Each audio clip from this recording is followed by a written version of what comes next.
Hello friends, माझ्या channel तुमच्या सगळ्यांचं स्वागत आहे। आजच्या व्हिडिओमध्ये आपण बघणार आहे रत्नदुर्ग किल्ला, ज्यालाच भगवती किल्ला किंवा बालेकिल्ला असेही म्हटले जाते आणि हा किल्ला रत्नागिरीमध्ये आहे। चला तर मग बघूया आपण आजच्या व्हिडिओमध्ये हा रत्नदुर्ग किल्ला कसा आहे।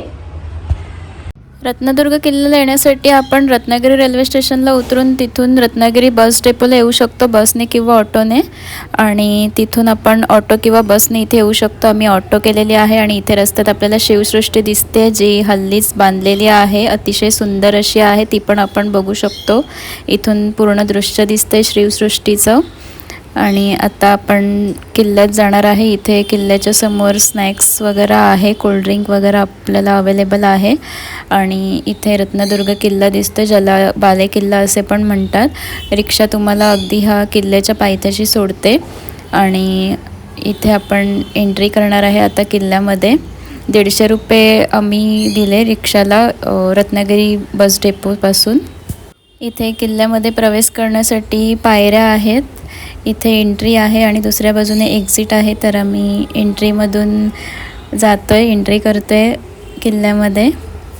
रत्नागिरी शहरापासून हा 2 किलोमीटर अंतरावर आहे आणि रत्नागिरी जिल्ह्यातील किल्ल्यांमध्ये या किल्ल्याचे स्थान महत्त्वाचे आहे। इथे खूप लांबून पर्यटक येतात हा किल्ला बघण्यासाठी। अतिशय सुंदर असा हा किल्ला आहे आणि इथे तुम्ही बघू शकता किल्ल्याच्या एंट्री गेटवर इथे मावळे आहेत, हत्तीवर बसलेले मावळे आहेत, त्यांच्या हातात झेंडे आहेत, भगवे झेंडे फडकतात इथे। इथे किल्ल्याचा ओपन होण्याचा आणि बंद होण्याचा टायमिंग पण दिलेला आहे, इथे सूचना लिहिलेली आहे।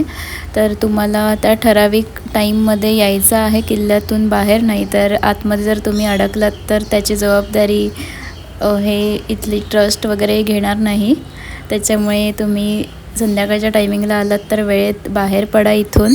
व्हिडिओ पॉज करून तुम्ही ही सूचना इथे वाचून घ्या। आणि आम्ही इथे एंट्री केली आहे आतमध्ये। इथले दरवाजे पण तुम्ही बघू शकताय, लोखंडाचे आहेत पण त्याच्यावर ढाल तलवार आहे।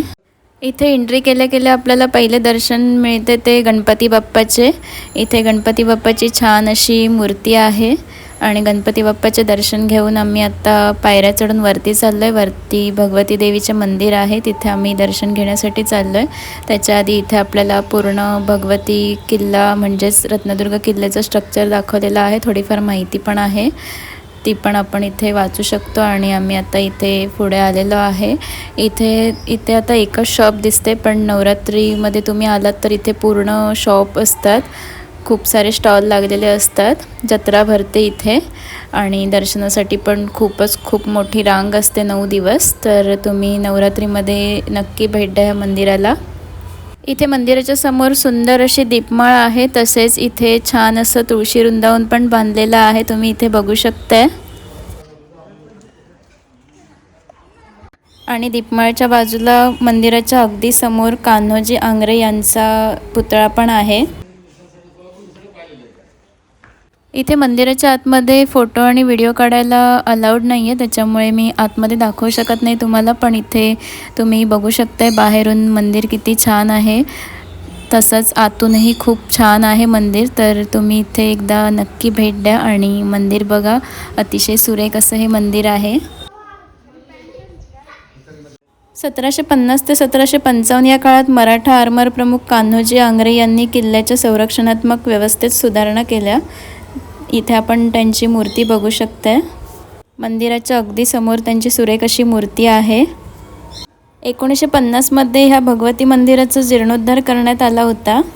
किल्ल्याच्या आत असलेल्या भगवती मंदिरामुळे हा किल्ला पर्यटकांचे एक प्रमुख आकर्षण ठरला आहे, त्याच्यामुळे इथे दूरवरून पर्यटक भेट देण्यासाठी येतात आणि दर्शन घेतात। मंदिराच्या समोर इथे पायऱ्या आहेत, त्या पायऱ्या चढून वरती गेल्यावर आपण किल्ला बघू शकतो। 17व्या शतकात बांधलेला हा किल्ला 3 बाजूंनी समुद्राने वेढलेला आहे आणि येथे तोफांचे अवशेष, दीपगृह आणि सुंदर सूर्यास्त पाहता येतो। किल्ल्याचा आकार घोड्याच्या नालेसारखा असून तो सुमारे 120 एकरात पसरलेला आहे। किल्ल्याच्या आत ह्या भगवती देवीच्या मंदिराबरोबरच अनेक बुरुज आहेत, तसेच जुने दीपगृह आणि समुद्रकिनारा आहे। हा किल्ला पाहण्यासाठी साधारण 1 ते 2 तास लागतात आणि इथला निसर्ग, इतिहास आणि शांतता पर्यटकांना भुरळ घालण्यासारखा आहे। तुम्ही इथे बघू शकताय समुद्र दिसतोय आपल्याला, जेटी दिसते अतिशय सुंदर नजारा आहे। तुम्ही इथे खूप वेळ बघू शकता, खूप वेळ घालवू शकता आणि इथे सुंदर सुंदर फोटो पण काढू शकता। इथे तुम्ही बघू शकता खूप लोक आहेत इथे फोटोशूट करण्यासाठी आणि इथे झाडं पण खूप आहेत, त्याच्यामुळे उन्हामध्ये पण फिरताना आपल्याला फारसा त्रास होत नाही। झाडांची सावली इथे पडते। इथे पहिलाच बुरुज आपण बघतोय, बसक्या बुरुज। असे खूप सारे बुरुज आहेत इथे आणि इथून छान असा नजारा आपल्याला बघायला मिळतोय। एकदम छान असं पाणी, समुद्राचं, डोंगर आणि इथे जेटी आहे। हा किल्ला बहामनी काळात बांधला गेला होता। 1670 मध्ये मराठा सम्राट छत्रपती शिवाजी महाराजांनी हा किल्ला विजापूरच्या आदिलशाहीकडून जिंकून घेतला होता। त्यानंतर शिवाजी महाराजांनी 2 मोक्याच्या ठिकाणी संरक्षण बुरुज उभारले होते, एक दक्षिणेला आणि दुसरा जुन्या न्यायालयाजवळ। इथला सर्वात भक्कम बुरुज म्हणजे रेडे बुरुज, जो इथे आपण बघू शकताय।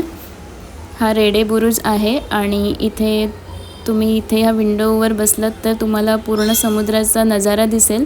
पण खूप सारे पर्यटक आहेत इथे, पूर्ण खिडक्या सगळ्या विंडो ऑक्युपाईड आहेत, त्याच्यामुळे आपण पुढे जाऊया। पुढून पण इथे तुम्ही बघू शकताय, इथे पण आपण जाऊ शकतो, खालून रस्ता आहे तर तुम्ही इथे जाऊ शकता। इथे खूप ऊन असल्यामुळे तिथे सध्या कोणी दिसत नाही, पण संध्याकाळच्या टायमिंगला लोक जातात तिथे।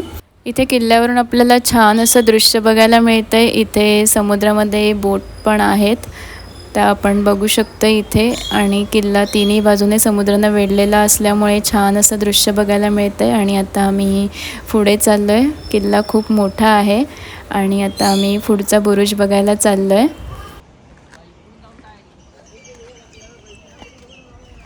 दुपारची वेळ आहे, कडक ऊन पडलंय आणि वारं पण सुटलंय छान आणि एकदम छान असं वाटतंय। पाणी एकदम छान दिसतंय समुद्राचं आणि इथे आपण आता मारक्या बुरुज जवळ पोहोचलोय। इथे पण छान असं वारं सुटलंय।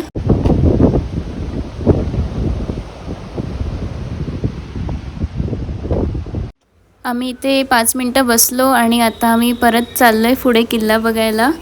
इथे पेशवाईच्या काळात म्हणजे 1755 ते 1898 मध्ये धोंडू भास्कर प्रतिनिधी यांनी किल्ल्याची काही किरकोळ डागडुजी केली आणि पुढे 1898 मध्ये हा किल्ला ब्रिटिशांनी जिंकून घेतला होता। इथे किल्ल्यावरून आपल्याला शिवसृष्टी पण दिसते। आत्ताच बांधण्यात आलेली ही शिवसृष्टी अतिशय सुंदर आहे, तिथे पण तुम्ही नक्की भेट द्या। आणि इथे आपण बघू शकताय वरतून समुद्राच्या लाटा खवळलेल्या आहेत आणि अतिशय सुंदर असं हे दृश्य आहे। आणि किल्ला फिरत फिरत आता आपण इथे वेताळ बुरुजला पोचलो आहे। इथे पण विंडो आहेत आणि तिथून तुम्ही बघू शकता दृश्य, अतिशय सुंदर असं दृश्य दिसणार आहे आपल्याला इथून।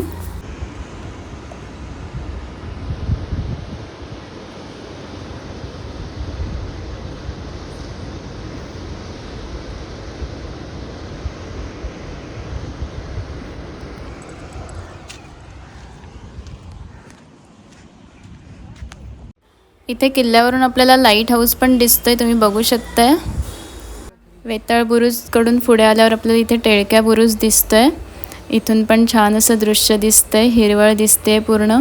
आणि तिथून थोडं पुढे आल्यावर आपल्याला इथे वाघ्या बुरुज लागतोय, तो पण आपण इथे बघू शकतोय, छान आहे अगदी। आणि अशा प्रकारे आम्ही जवळजवळ पूर्ण किल्ला फिरलो आहे। इथे भगवती देवीच्या मंदिराबरोबरच आणखी काही छोटी छोटी मंदिरं आहेत, तुम्ही इथे बघू शकताय। त्याचबरोबर इथे देवीचे आसन पण आहे आणि इथे मंदिराच्या बाजूला 3 तोंडी भुयार आहे, ते भुयार बघायला आता आपण चाललोय।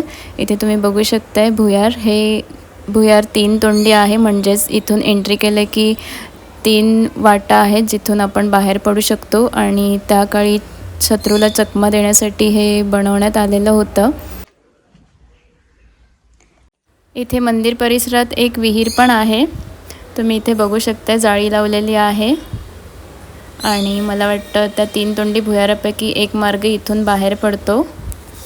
आणि आता जवळजवळ 1-1.5 तास किल्ला फिरून आणि भगवती देवीचे दर्शन घेऊन आम्ही आता परत चाललोय। तुम्ही पुन्हा एकदा इथे दरवाजे बघू शकताय, अतिशय सुंदर असे आहेत, मार्बलमध्ये पण कोरलेले आहेत आणि लोखंडी पण आहेत। आणि 2 पहारेकरी इथे आहेत हत्तीवर बसलेले आणि आम्ही सगळ्यात शेवटी इथे बर्फाचा गोळा खाल्लेला आहे. अतिशय सुंदर असा बर्फाचा गोळा होता, टेस्टी होता आणि तो खाऊन आता आम्ही चाललो आहे परत. तर तुम्हाला हे मंदिर आणि किल्ला आणि व्हिडिओ कसा वाटला कमेंट करून नक्की सांगा आणि व्हिडिओ आवडला असेल तर लाईक करा, शेअर करा, कमेंट करा आणि माझ्या चॅनलला अजून सबस्क्राईब केलं नसेल तर सबस्क्राईब करायला विसरू नका. चला तर मग भेटू आपण आता पुढच्या व्हिडिओमध्ये. तोपर्यंत बाय बाय, थँक्यू.